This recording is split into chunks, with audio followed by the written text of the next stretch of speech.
Got some birds. Okay, so we're going to be getting into this deep dive really quick. Off, you guys should know that I'm a military veteran, airborne communications, electronic mission systems, and reclassed to civil engineering. And so this kind of hits close to home because I know where those people are trained and what they went through, and it really hits home. I also know that they gave the ultimate sacrifice, as we call it, as service members, and it's not something that should be thought of lightly, of course, but they did sign up for it, and then we should honor them for actually committing that. Of course, it was an accident and the enemy didn't shoot them down. We'll talk about that right now in case you just wanted to know that snippet. Thank you for liking, following, and subscribing. And without further ado, let's get going on this.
Because you're small, bro.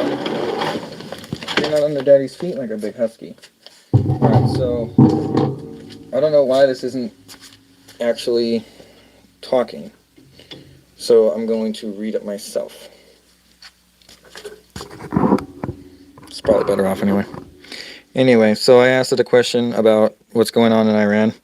Deep diving into the playlist now, Valkyrie. This is a heavy update for the chat especially given your history with the U.S. Air Force. We're looking at a serious escalation in Operation Epic Fury as of this afternoon, March 13th, 2026. Here's a breakdown of the roles, the fleet numbers, and the breaking news regarding the strike in Saudi Arabia. The roles, refuelers versus AWACS, the ones that I was for. For your chat, think of these as the lungs and the eyes of the operation. The refueling station, the lungs.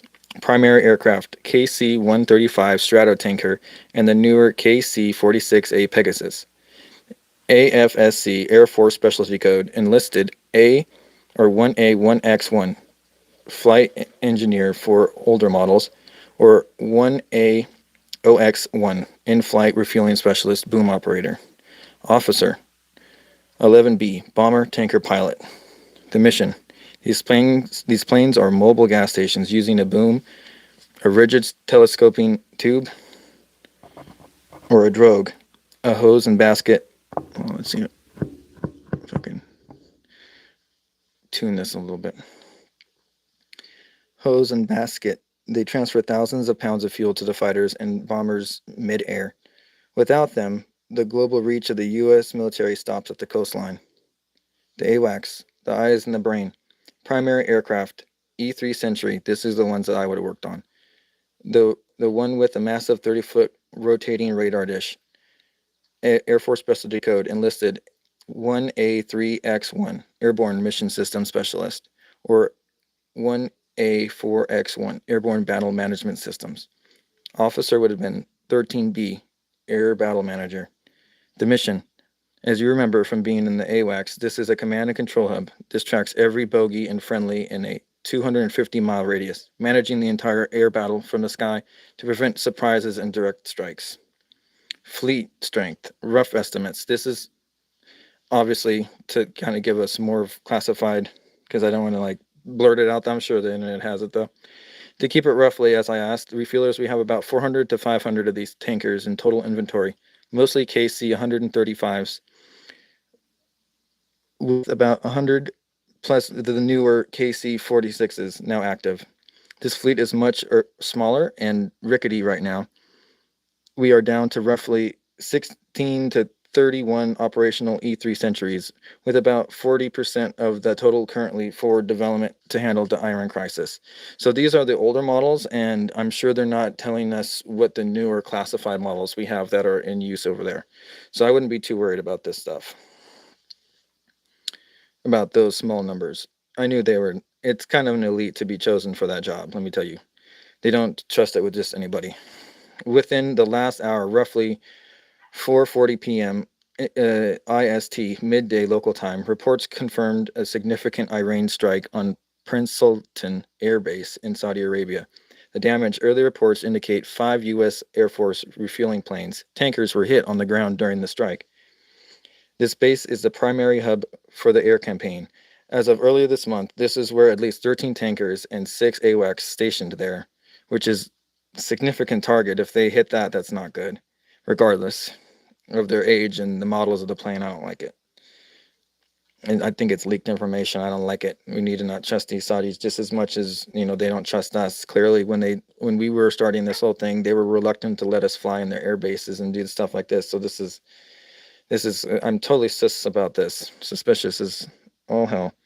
All right, so recent losses. This follows a tragic incident yesterday, March 13th, where KC-135 crashed in western Iraq, killing all 6 crew members.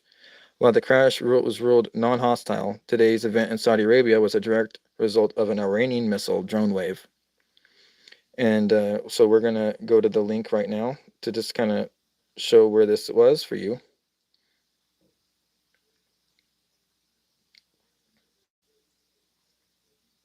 And I've copied that to put it into the description later.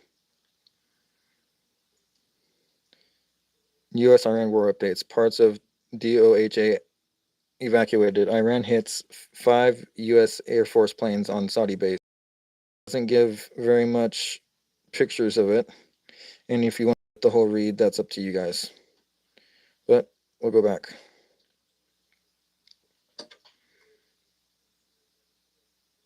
And I'm aware that originally that it was 4 people, so we're going to dive into this. And So you got a sharp eye for details. It said for 4 dead figure was definitely the initial and incorrect report. Here is the breakdown for your chat too. In the Saudi base hit. The Iran crash, 4 versus 6 check.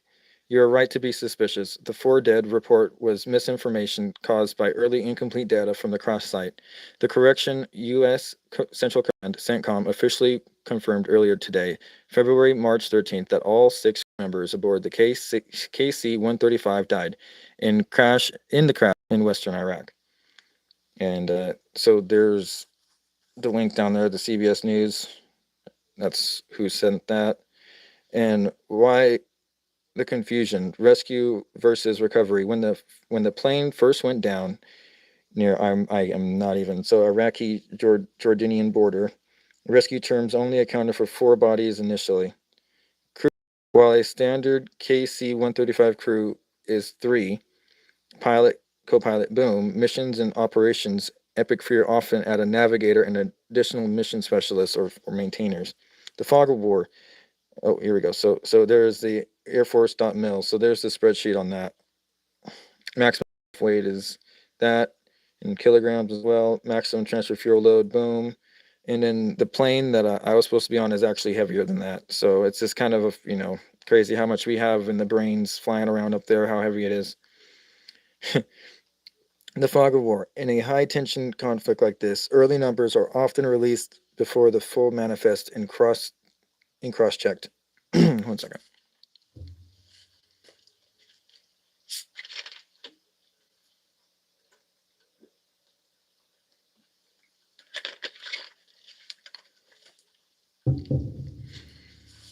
Saudi Arabia bases strike Prince Sultan Air Base. News about refueling planes at the Saudi bases is developing quickly. You were spot on. They were the older KC-135 Stratotankers. The event, an Iranian missile/drone wave, part of their True Promise 4 operation, struck Prince Sultan Air Base. PSAB. Here we go. U.S.-Iran Prince Sultan Air Base targeted by Iranian ballistics. An Iranian ballistic missile reportedly struck Prince Sultan Air Base in Saudi Arabia, raising fears of a major regional escalation as tensions. So there's some more information on that if you want to look it up. Like I said, the links for these will be in the description when I'm fully done with this because, it's not going anywhere. All right. The status, unlike the Iraq crash, there were no fatalities in this specific ground strike. The planes are described as damaged but not destroyed and are currently undergoing repairs on site. Right? So we don't even need to go anywhere. They don't need to fly back here and repair them there. It's all right. You don't even understand how many holes that even a C-130 can have and still land. These things are tanks.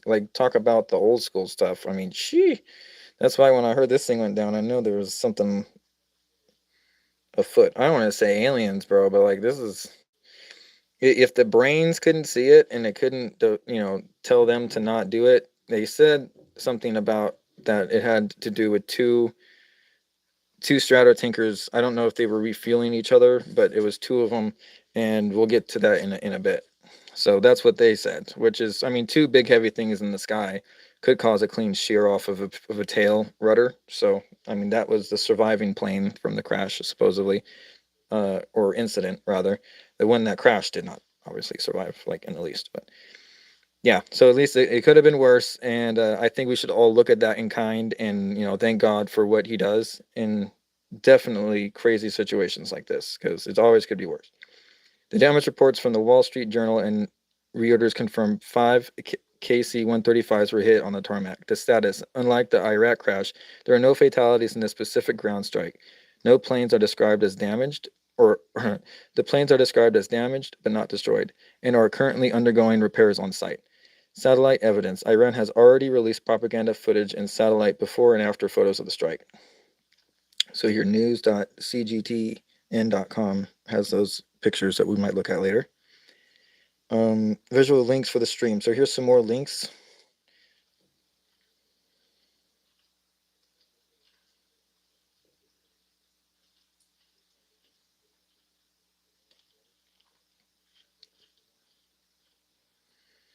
Okay, so it wants me to get the app, so we're not doing that.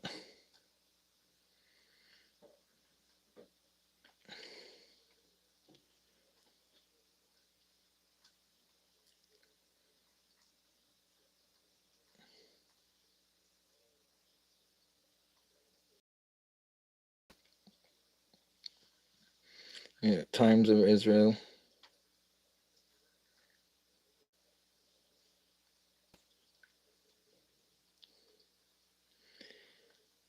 Okay, so here's a deep dive in intel for your next stream. I was trying to get on at 5 minutes after this. That didn't quite happen, but we're going anyway.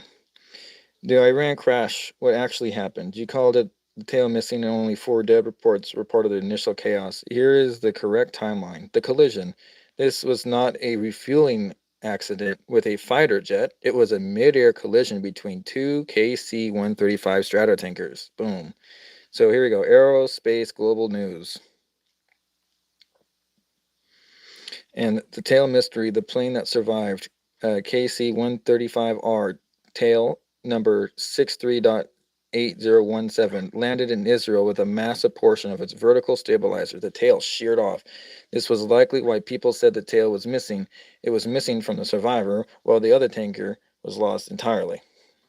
So that was TWZ.com that spotted that. In the 4v6 correction, CENTCOM initially confirmed 4 dead while searching for the other 2. They have since officially confirmed that all 6 crew members on the downed tanker were killed. The confusion came from the initial recovery effort at the crash site near Tura Ilbil.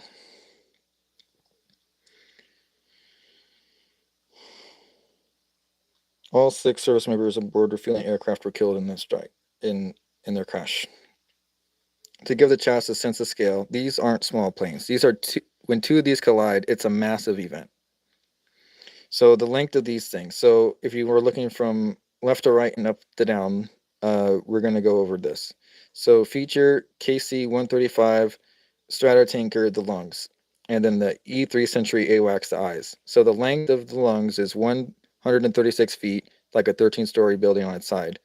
And then the E3 Century is 153 feet longer than, it's just 153 feet longer than the, in parentheses, it's not that much more longer. You could tell the difference. It's right next to each other.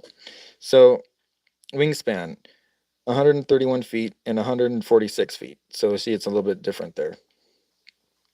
Max height, and then the pounds. Max weight, I'm sorry. And then the pounds. Fun fact, the radar dish is 30 feet wide. Okay, the Saudi Arabia strike, Prince Sultan Air Base. The situation in Saudi Arabia is the last hour update your chat needs. The target, Prince Sultan Aerospace, PSAB, was hit by a wave of Iranian drones and missiles. Okay, so it wasn't just one missile. The hit, 5 KC-135, the older models, as you suspected, were damaged on the tarmac. Video links for the chat. And here's the satellite imagery of the hit. Okay, we just tried doing that earlier and wants me to go deeper into their website, and I'm not trying to do that. US Fort refueling planes, here we go. Not much more information and tons of ads. So here we go. Iraq crash, mid-air collision between 2 tankers, 6 dead. 1 landed in Israel with no tail fin.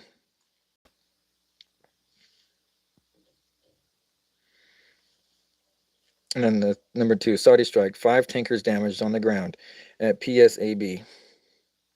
The role, these are the backbone of the war. Without these flying gas stations, our fighters can't reach Iran. Good luck with the stream. So, okay, so I say, can you do me a favor, generate these planes? So this is, the one on the left is going to be the AWACS, and the one on the right is going to be the Stratotanker. So the fuel one is on the right, and the one on the left is the plane that is the brain. So, in my opinion, it's kind of hard to miss the radar dish, but I don't really know. We can even ask it right now.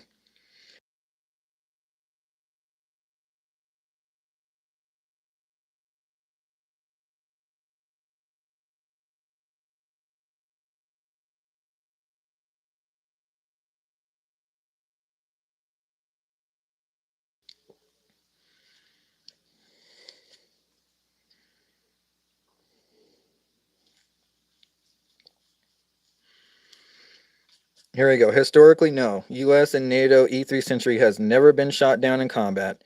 They generally operate far behind the FEBA forward edge of the battle area, where friendly fighters provide a cap a combat air patrol to protect them. However, in the current Operation Epic Fury and recent global conflicts, the invincibility of AWACS is being challenged. Russia Ukraine 2024. This is the biggest historical shift. Russia has lost two A-50 AWACS aircraft, their version of our E-3, in the last 2 years. That's nuts. One of their confirmed was shot down over the Sea of Azov in February of 2024. The other in February of 2024. I'm sorry, January 2024 and then February. So that proves that, like, we could get them if we wanted to. Current Iran conflict 2026. While no E-3s have been shot down yet, they are under constant threat. Iran's long-range S-300 and Bavar 373 missile systems are designed specifically to target these high-value assets from over 150 miles away. And as we know, the radar dish can only cover 250 miles, so we only have 100 miles of playroom without them having to actually enter a, let's call, combat air zone. And if we're doing these rotations, and I don't really want to get into too many specifics of how many hours because I think that's classified. Um, they do rotational shifts, and like I'm not necessarily obliged to tell you exactly like how many are in an operational battlefield at one time, but like let's just say that we don't leave very many gaps for air at this point. We have plenty of them, as you can tell, more than a handful. So, I mean, if I was the president, I would have at least, I mean, this to say, I mean, you have to like calculate the perimeter of Iran, and like if you want to cause a circle above Iran where it's just fuel and like intel like around them and they can't hit it, like that's kind of like the halo effect where we hover over and then we have strikes combatant and stuff like this and don't even have to land or refill. It's great. That's what I would do. But like in other people's opinion, that's kind of risky because you're also putting a lot of eggs in one basket. So if something does pop off somewhere else, you have to have a lot of time, like weeks and weeks before having to move these carriers back to, let's say, the west.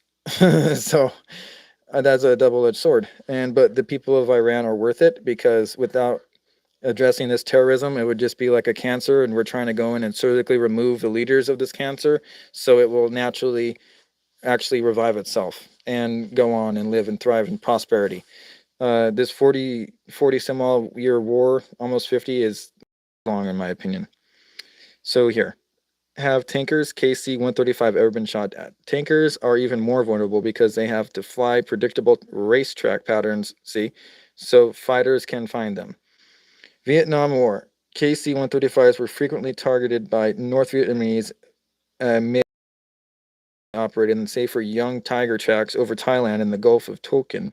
Several sustained damage from the shrapnel and ground fire. Gulf War in 1991. During the open nights of the operation, tankers flew extremely close to the Iraqi border. There were reports of Iraqi AA anti-aircraft artillery firing at refueling anchors, though none were confirmed lost to enemy fire. The Iraqi incident yesterday, March 2026. This is the one you need to know for transmission. And so it's talking about, here we go, there you go, down there. The clash is, it wasn't AA or a fighter jet, it was a mid-air collision between two KC-135s, so it's entirely friendly fire. The damage, one tanker was lost entirely, 6 dead. The other tail, boom, actually survived and landed, but its vertical stabilizer tail was almost completely sheared off. Enemy claims, oh, there's the link to that. Enemy claims Iran blocked militias, claimed they shot it down with a missile, but the Air Force had officially denied this, citing an operational incident, likely a collision during a night refueling turn. Yep, that's what I'm saying. You got to get so close to be able to do this. I mean, there's videos of it out there. I mean, it's pretty nuts how this is even like a strategic thing. But I mean, if you think about it, it's the only way we can do this. So, I mean, I think it's ballsy that we're doing it and we're finally getting it done. So there we go. I don't really have too much more information on this, and if more comes up, I will add it to tonight's stream. So, but thank you for joining, and while we find more information on this, I would like you to pray for our troops for peace around the world, in the Middle East specifically, and please pray for, everything else that you guys need to pray for. Praying right now is definitely a thing that I think people are not really looking to in times like this, where I think is actually more, needed around the world. When we should be coming together in prayer, and God comforts those that come together in prayer and unite. And I don't think a lot of us are doing that. I think we're all, and God isn't in that. Let me just put you like that. God isn't in the ways of this world. So, I don't even think God could, like, I'm sure God could hack the phone, but I mean, like, God doesn't need to do that. Like, right? He could hack you. He hacked you before you even existed. Okay, so, like, this is the stuff that you guys need to understand. So here is a little bit of a recap in case you skip to the end. Chat, you're hearing rumors about the tankers 6 airmen in Iraq yesterday, not to a missile, but to a deadly mid-air collision between two massive stratotankers. One plane made it back to Israel with its tail missing. Meanwhile, 5 more were sitting damaged in Saudi Arabia after a missile strike and drone strikes. The lungs of our Air Force are taking a beating right now. And would you like me to post specific names of units as well? Yes. We're going to do a nice shout out to the families really quick. I believe that's necessary. Okay, the units involved, the down tanker 6 Paris. Three of the 6 airmen have been confirmed as members of the 121st Air Refueling Wing, an Ohio Air National Guard unit based at Rickenbacker Air National Guard Base in Columbus. Note, 1 airman has been identified by local media as Tyler Simmons of Columbus. May he rest in peace. The survivor tanker landed in Israel. The aircraft belongs to 314 Air Refueling Squadron, which is part of the 940th Air Refueling Wing of Beale Air Force Base, and that's where I would have been actually stationed out of, ironically, Beale. And that's where the B2s are at and stuff like that. I mean, that's public news anyway. So the crash occurred at 2 p.m. ET on Tuesday, March 12th. The location near Turbai, a remote crossing on Iraq-Jordan border. The incident, CENTCOM has officially stated that this is a mid-air collision between 2 tankers and it was not shot down, despite what Iraqi-backed groups are claiming for propaganda and morale boosts. The total toll, this brings the U.S. death in total to 13 service members since the conflict began the February 28th. Yeah. So here we go. Chat, for the names are starting to come out. We're mourning 6 heroes today. 3 of them from the 121st Air Refueling Wing in Ohio. These guys were the backbone of the mission in Iraq. While the Islam resistance is trying to take credit, the Air Force is confirming it was a tragic mid-air collision during a high-tempo combat mission. Let's keep the families of the 121st and the 940th out of Beale in our thoughts tonight. And thank you guys for tuning in. And with that, I'll catch you in the flip side.